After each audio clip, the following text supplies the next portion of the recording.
Teaching hospitals में, सिर्फ teaching hospitals में उसकी इजाजत अगर दे दी जाती है तो टीचिंग मटेरियल हॉस्पिटल्स में और ज्यादा होगा।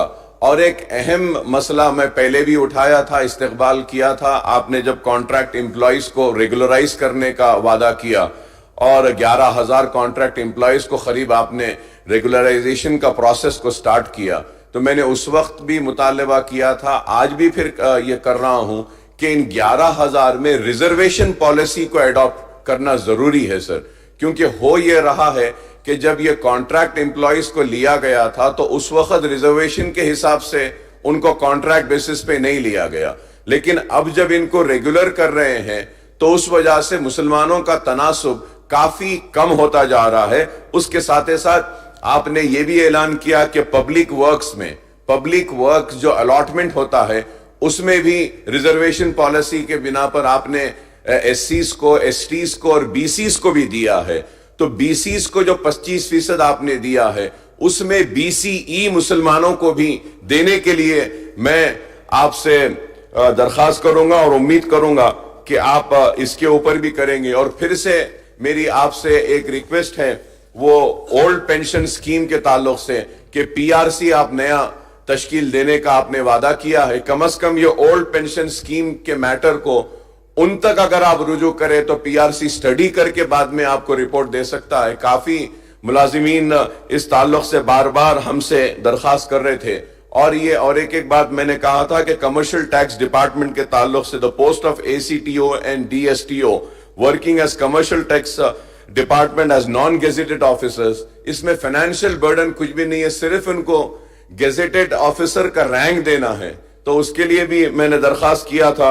और फिर 169 हमारे जो लेक्चरर्स हैं उनका पेंडिंग है, जीओ का, जूनियर कॉलेज के लेक्चरर्स का आपके दफ्तर में सीएम साहब पेंडिंग है, उनके रेगुलराइजेशन का फाइल, तो उस ताल्लुक से भी मैं करूंगा। और नर्सिंग डायरेक्टरेट एस्टैब्लिशमेंट का साहब, ये नर्सिंग स्टाफ बहुत मदद करता है और काफी वो लोग काम करते हैं। तो अगर नर्सिंग डायरेक्टरेट एस्टैब्लिश हो जाता है तो this will accelerate and the strengthening of nursing cadre and establishment of nursing directorate in Telangana. The nursing workforce plays a vital role in healthcare, sir.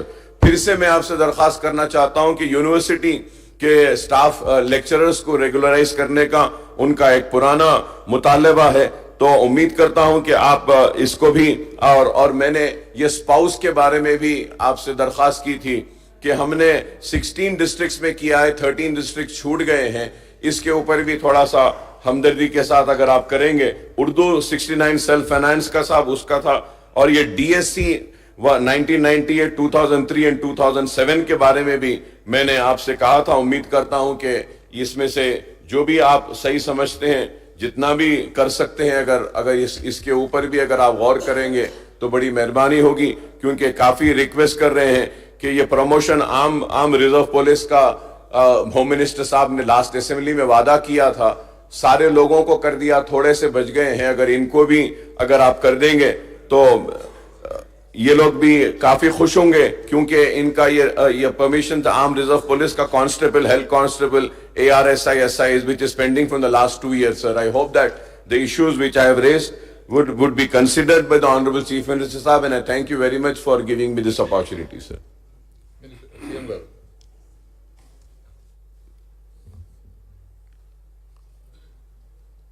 Akbar साहब, मैं आपको एक ही बात कहना चाहता हूँ, हमारे रियासत के जितने भी लोग हैं, वो चाहे हिंदू है, मुसलमान है, दलित है, BC है, सरकारी कामों में, सरकारी सब्सिडाइज में हर किसी का सिमिलर दर्जा होना चाहिए। एक को मिलता है दूसरे को नहीं मिलता है, वो ठीक बात नहीं है।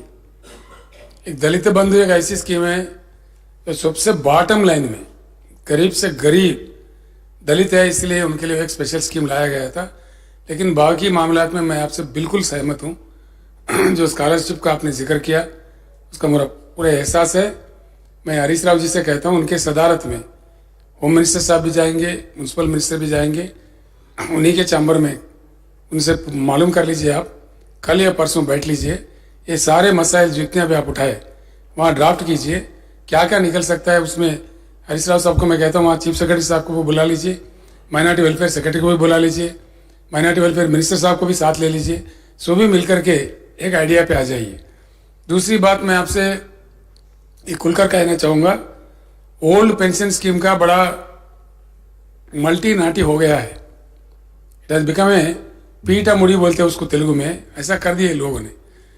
अभी कांग्रेस पार्टी ने वादा किया राजस्थान में, छत्तीसगढ़ में हम ओल्ड पेंशन ला देंगे, लेकिन कुछ नहीं कर पाए, सिर्फ वादे का वादा रह गए।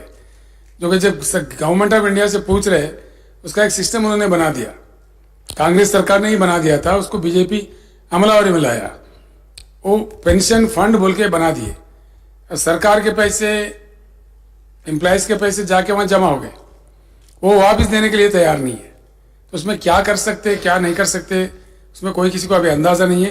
पर चल रहा है, उनका डिमांड चल रहा है, सरकारें सुन रहे, कुछ सरकारें सिंपैथेटिक है। 3-4 जगह तो कांग्रेस पार्टी ने ऐलान भी किया। हिमाचल में उसी नारे पे कांग्रेस ने जीता, लेकिन जीतने के बाद कुछ नहीं कर पा रहे। इसीलिए हम एग्जामिन करेंगे इसको जरूर, इस बात को। हमारे ही मुलाजिम है, उनका लाइफ गारंटी चाह रहे वो लोग, इसमें क्या है, पूरा जिंदगी भर तक एक हमारा ये रहता बोल के उनका सेफ्टी चाह रहे, लाइफ सेफ्टी चाह रहे, इसमें कोई बड़ी बात नहीं है। लेकिन इस चीज को मैं यूं ही नहीं कह सकता, गैर जिम्मेदार नहीं कह सकता, लेकिन इसको जरूर एग्जामिन करेंगे। जो कुछ भी अपने तरफ से किया जा सकता है, सिंपैथेटिकली विल डू दिस। और दूसरा, आपने एक अच्छी बात कहा कि ये ओवरसीज स्कॉलरशिप्स हो, जुडिशियल पावर्स हो, इन सारे चीज उस कमेटी में, मंत्रियों की कमेटी में आप लाइए। वहाँ चीफ सेक्रेटरी साहिबा भी रहेगी, दूसरे सेक्रेटरीज भी रहेंगे। तो इसके हिसाब से क्या क्या किया जा सकता है, आप नतीजा निकालिए, मैं इसको जरूर गौर करूंगा। और हर शोबे हयात में मुसलमानों की नुमाइंदगी की बहुत जरूरी है। कुछ जगह खाली है हमारे पास, मैं आपको शायद चिट्ठी भी लिखूंगा, आपके तरफ से कुछ नाम दीजिए। हमारे महमूद भाई ने भी कुछ नाम प्रपोज किए हैं। कुल मिलाकर के जो कमिटियां पेंडिंग है